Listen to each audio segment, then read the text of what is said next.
I'd like to thank Simply Safe for sponsoring today's video, but more on that later. First, let's head to the garden.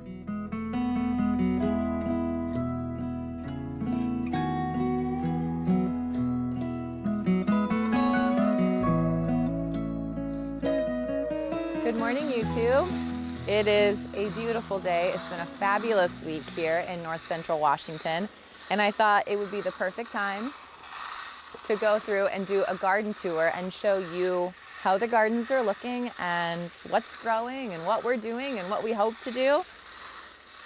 First up, almost every morning, is hand watering a few of the little things that I've planted this spring. Normally we have a sprinkler system, which we have to have here because it's so dry, but we have a well on the property that we draw from, and so it doesn't cost us anything to water the gardens. But we haven't got it up and running yet this year. There's some broken sprinkler heads that we need to fix and some line that's gotten messed with over the winter. And so for the moment, I've just been hand watering things, but that's quickly not a good idea because it's taking a lot of time as it's just gotten warmer. So I thought we'd go ahead and start the garden kind of where the garden really begins, which is at the edge of the greenhouse, and then we'll just work our way through together.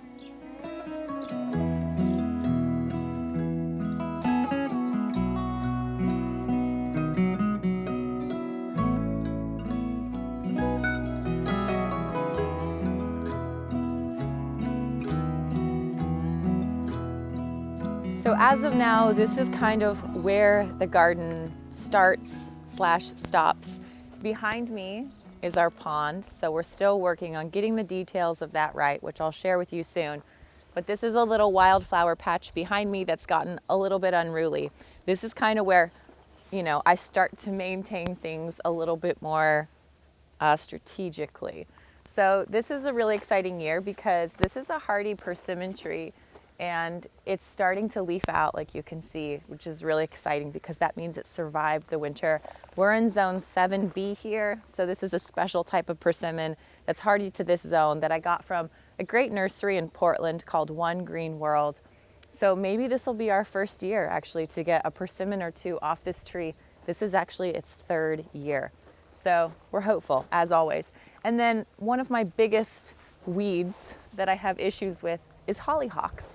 So these are hollyhocks that, here they just do really well. They love our dry climate and they go to seed everywhere if you don't deadhead them in time. So there are hollyhocks, popping up everywhere, which is fine. I let them live in certain strategic locations. This is our newest bed in the garden. I call these the greenhouse gardens. And they were later. We put them in a couple years after the potager, but they're really starting to fill in nicely. So we have pink hollyhocks here that I got from my favorite bakery, lady's mantle, black currants, lupin and wild lupin, hardy geranium, peony, and of course some David Austin roses. So there's still a lot of room in this bed to be planting in for annuals, but the perennials, this is their second year coming back. So it's really exciting to see the garden, at least look semi-nice. The biggest weed problem that I face in my flower beds is crabgrass, and that's because this was all lawn when we moved in 5 years ago. So this bed in particular was really, really bad. I've battled it the last few years. Finally this year I decided to do a no-dig method on it. The difficulty in doing a no-dig on this bed is that there were already perennials planted, which means that instead of being able to cover the entire bed with cardboard and compost, I had to put cardboard but put it around the plants that were already planted. And what that means is that the grass can find its way up. It goes kind of around the cardboard and up through the hole where the perennial is planted. It's not the end of the world. I just kind of have to stay on top of it. And Charles Dowding actually really encouraged me in this. He's like, you know what? They're weeds, okay? They're not Greek gods. You just got to pull them out. You just got to weaken them over time and just stay on top of them. So I've been really working hard on that with this bed. But most of this bed is covered in cardboard, except for where the perennials are. And then we put a good 4 inches of compost on the top of that cardboard to hold it in place, add nutrients to the soil, and help suppress the weeds. So all in all, it's working pretty well. there's just a few spots where you can see where either there's a tear in the cardboard, or sometimes I didn't get it lined up perfectly where the cardboard laid over it, or sometimes like this where it'll just find its way up through the holes around the plants. So on the whole, super happy with the process of it so far. The beginning of the week is really my time to come out here and put things right again, because over the weekend I tend to go a little crazy in the greenhouse and I just get stuck on a project and I make a complete mess, which is exactly what I have done this past weekend. You know, and on the whole, things are going really well in the greenhouse this year. We've got a lot of starts behind me, as you can see, and we've already put a ton of starts out into the garden. But we did have one major catastrophe this year, and that is that I had bone meal, a bag of bone meal open on my planting station. It got spilt over my tomatoes and killed them all, which was quite tragic. So I've restarted some of them, but I don't really have high hopes. So my friend Marseille is completely bailing me out this year, and she's sharing some of her tomato starts with me. These are the only ones that are left, and they're really, really sad. I've been growing tomatoes from seed for almost 10 years. I've never had anything close to this happen. So it's, you know, I guess I was kind of due for it, but we'll just set those aside. The peppers this year, however, are doing really well, and I'm very pleased with them. They're looking really happy. They've been out here in the greenhouse doing really well, they like it warm. They want a lot of sun. So they're about ready to get potted on to some bigger pots, and I think they'll be even happier. Let's go back out to the flower gardens.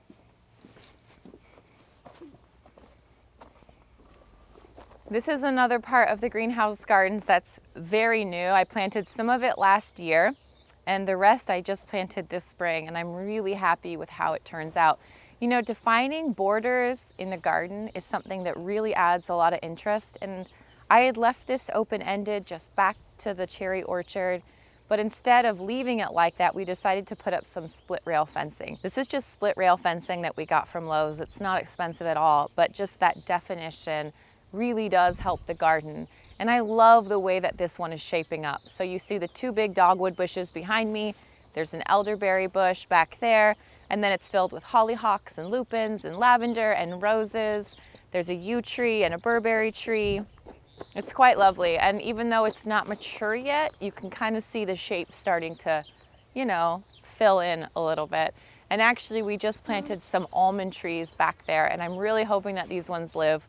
We had a beautiful almond tree and we lost it to wind a couple of years ago. So this is take 2 on the almond tree.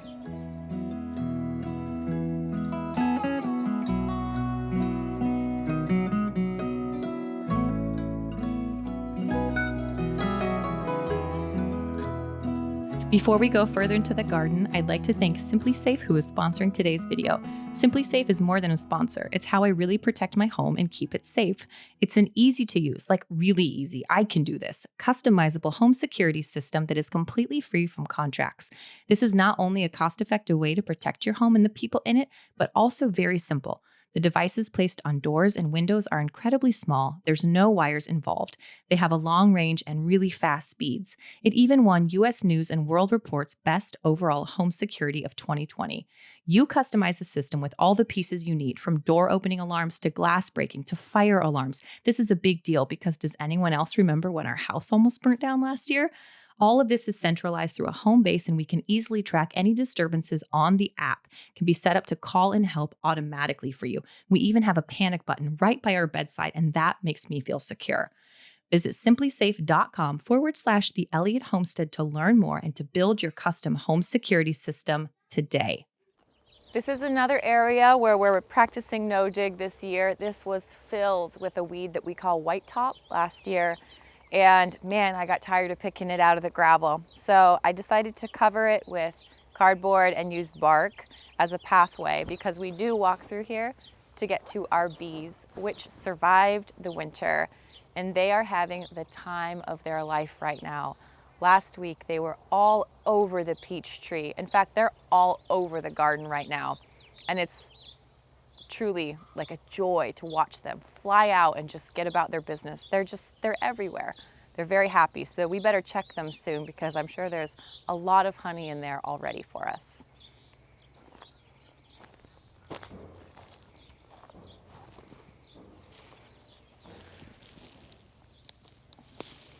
So this is that weed. This is white top. It's a noxious weed here in Washington.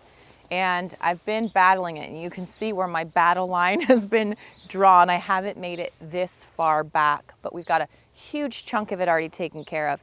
This is about ready to go to seed. Probably by the end of the week, this will be in seed. So I need to get on top of this. It's pretty easy to manage just by pulling it out, but if it goes to seed, you're in trouble. So I need to take care of all this so that we can easily get back to the bees. So we're still in the greenhouse gardens right now, and I did a ton of work in this garden in the spring. This is one where I love to let things go to seed, and I love to just let it naturalize underneath this big oak tree that we have here. So plants like this bee balm, which you see here, and if you look closely, there's just hundreds of little babies all around. Lady's mantle, which is right here, has gone to seed everywhere. Hardy geranium, I also let go to seed because I love the way that nature fills in and the way it perfectly drops these seeds. I just find it very beautiful. And I like to keep a relaxed feel in this garden. This is another one of my favorites that's blooming right now. This is a plant called spotted dead nettle. It's really beautiful, and the bees absolutely love it. So you can see it popping up all over the garden. I only ever planted this one time. I planted it over there, and yet here it is all over the place.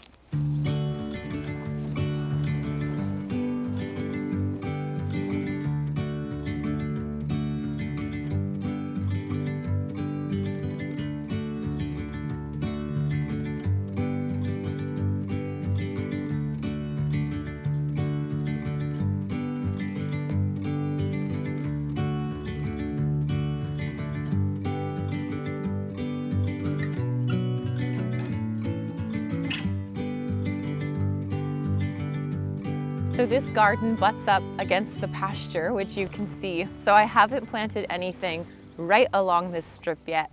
This was all white top last year, so it's all cardboard and compost this year.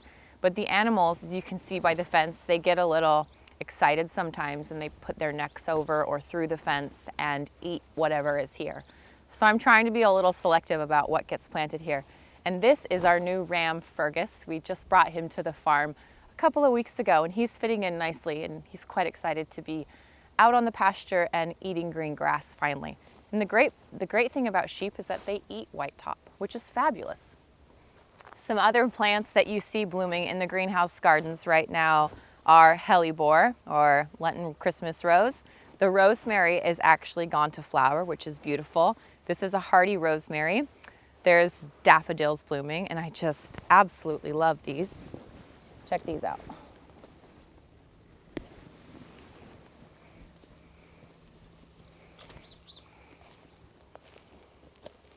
Aren't those beautiful?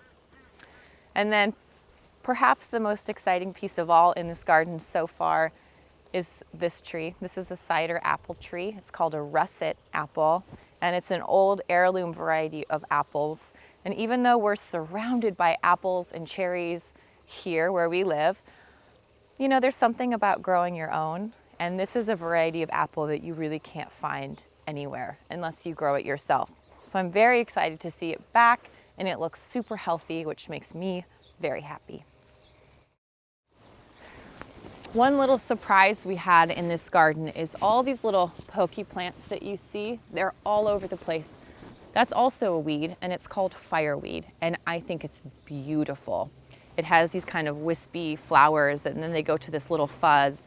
And I love them. I think they're beautiful. So I let them go to seed. They reseed themselves every year in this garden.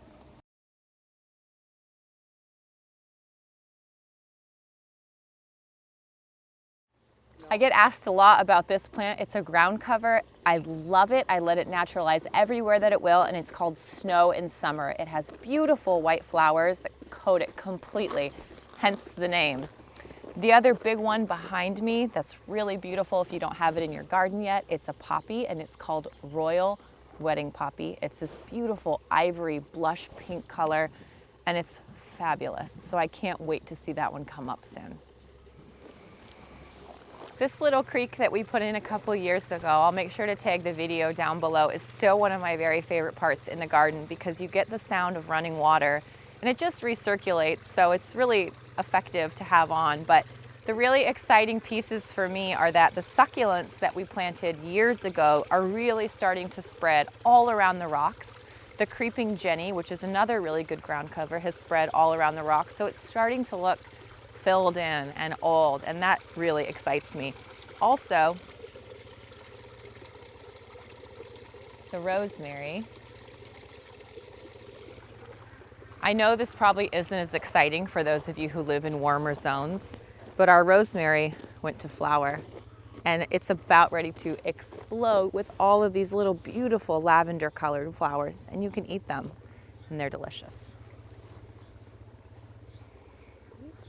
I find when we're out here cooking in our little outdoor eating area, the sound of water really makes a difference in the mood of it. So I'm really glad we took the time to put that in. Turned out really pretty.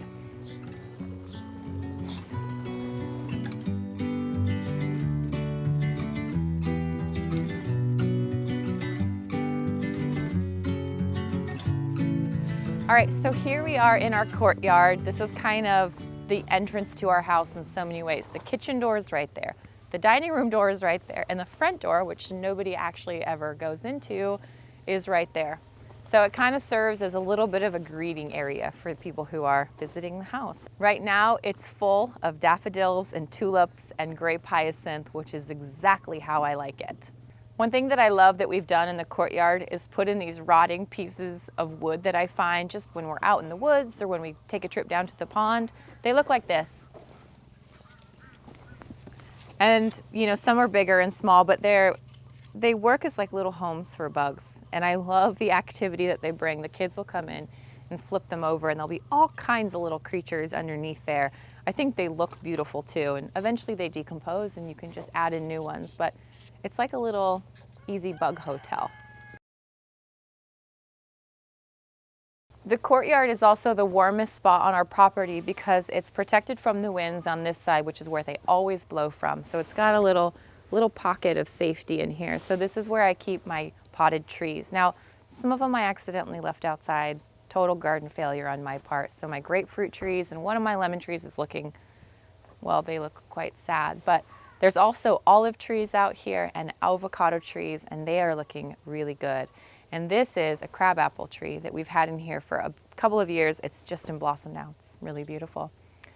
But because this is a warm protected area, this is also where I keep some of my seedlings. I just have a plastic table out here. I can keep a close eye on them. So I have cosmos and poppies and zinnias, some lisianthus, delphinium, snapdragons, sweet peas, and my okra out here right now. So they get access to sunshine. They're quite happy. I just have to bring them in quickly if it's going to be a frost. We just happened to be passing the kitchen door between the courtyard behind me and the potager in front of me, so I thought maybe we could stop in and convince Stu to make us a latte. Then we'll continue the tour.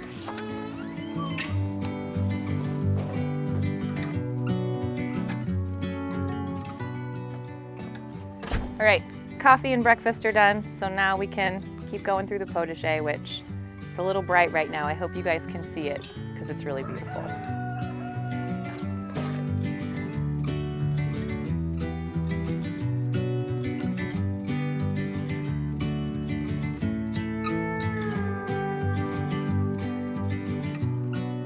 So this is as far as we've made it in the garden so far. This is the tree of life that I shared over on Instagram last week.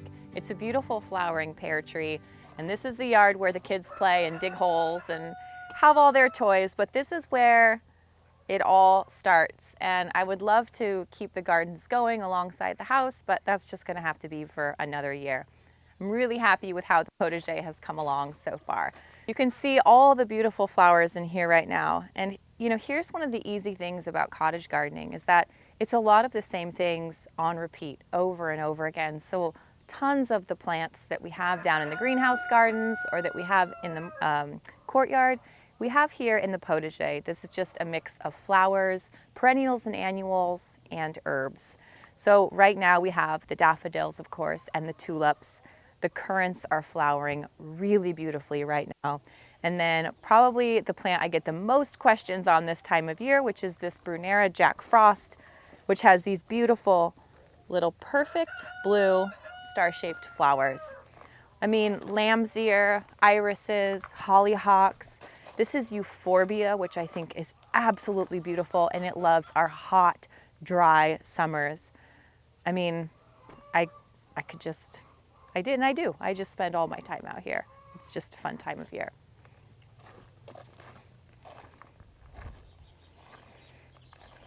I want to talk to you guys about our vegetable potager because I showed you guys how to keep an organized garden last year. Well, guess what? Totally went kaput. And that's just typical, isn't it? Of when you're trying to keep something orderly, it just falls into disrepair. Truth be told, it was partly my fault because I just got bored weeding it. So this year we're trying something different. We spent a ton of time out here on Saturday trying to prepare it for spring planting, and I think we're almost there. So we decided to convert our potager garden into a no-dig bed system. What that meant is pulling out all the rock that we'd previously laid down in the pathways and ripping out all the weed tarp. What we saw when we ripped out the weed tarp was that it actually didn't work at all. It suppressed the weeds from beneath, but everything just grew up it or on top of it. So it really wasn't a good system, especially because we do battle grass in this bed as well. This was originally lawn to the house. So that was backbreaking work. And then we covered the entire garden in cardboard and then put bark on the pathways and compost in the beds. It worked really great, and it's working really great, and I think it will be a good system. The problem is we had a giant dump truck of compost delivered to the farm, and it's too hot. It's not finished yet. I didn't realize that, so I put it in a bed, I planted a bunch of flowers in it, and they all burned up, which brings pain to my heart. I mean, you can see them, they're just, everything planted here in this bed, you can see it just completely burnt up. These were some helichrysum or straw flower. There was delphinium and snapdragons. I doubt the onions will make it. This is a really tough lesson to learn that I always need to temp check my compost before I plant in it. Had I done that, I would have seen that the temperature was just too hot to be able to use. So this is just going to have to sit here and chill out for a while. So I may be able to plant it in the fall with some fall veg, but for now it just is going to have to stay plain like this. What that meant is that big middle bed that you see behind me, we weren't able to use the compost that we'd already bought that's up in a big pile, and instead we had to bring in bags of compost, which is not ideal, but we weren't able to get any finished compost from suppliers around here. So instead we just got some regular composted manure from the hardware store, and we're just putting a bunch of bags in there. So this is going to be a big potato and sunflower patch, and crossing our fingers it works.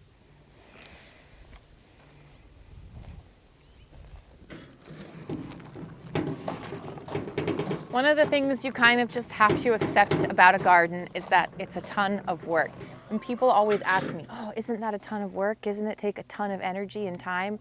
Yeah, it does. It takes a lot of time. It takes a lot of energy, but when you fall in love with gardening, it's just something that you want to do. So even though that means a lot of labor and a lot of time, I really can't think of any other way that I'd rather spend that time. You get to be outside, you get to have your hands in the dirt, you get to have fresh air, and that's where I want to be.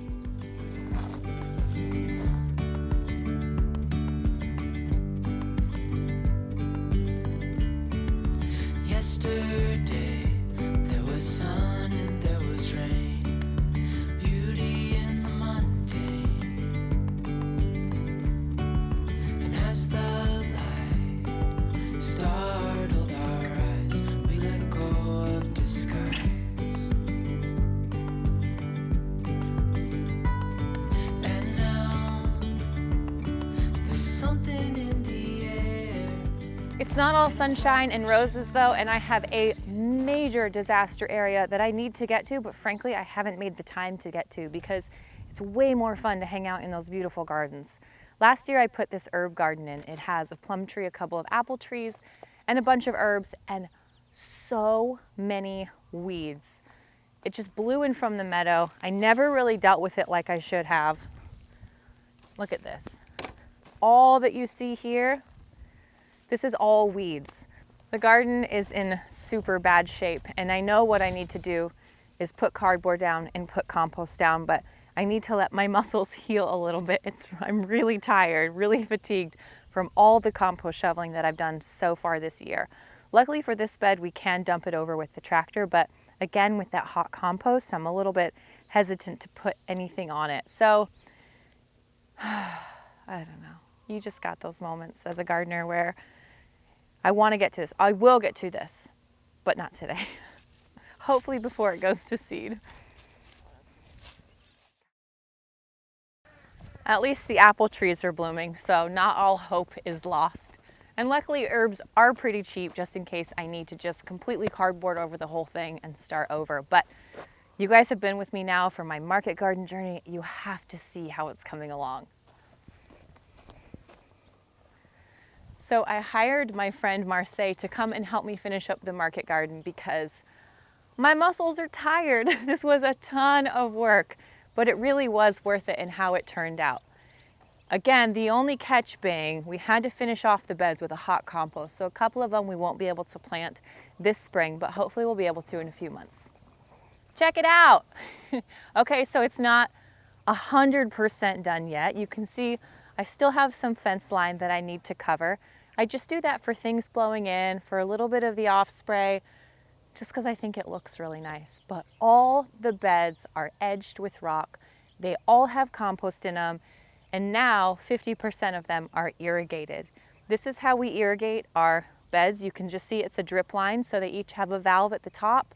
You can turn them on and off depending on which beds are planted, and it will just slowly dribble out water over the course of time. This is a really efficient way to water in our summers because we get hot, like a couple months where we're over 100 degrees. And so this really helps to retain as much water as possible so that nothing is evaporated or lost in sprinklers. The other upside of irrigating like this is that we're not watering the pathways, which means we're not watering the things that we don't want to grow, like the weeds. I haven't yet figured out exactly how I want to edge the garden, how I want that entrance to feel. So for now, it's pretty open-ended.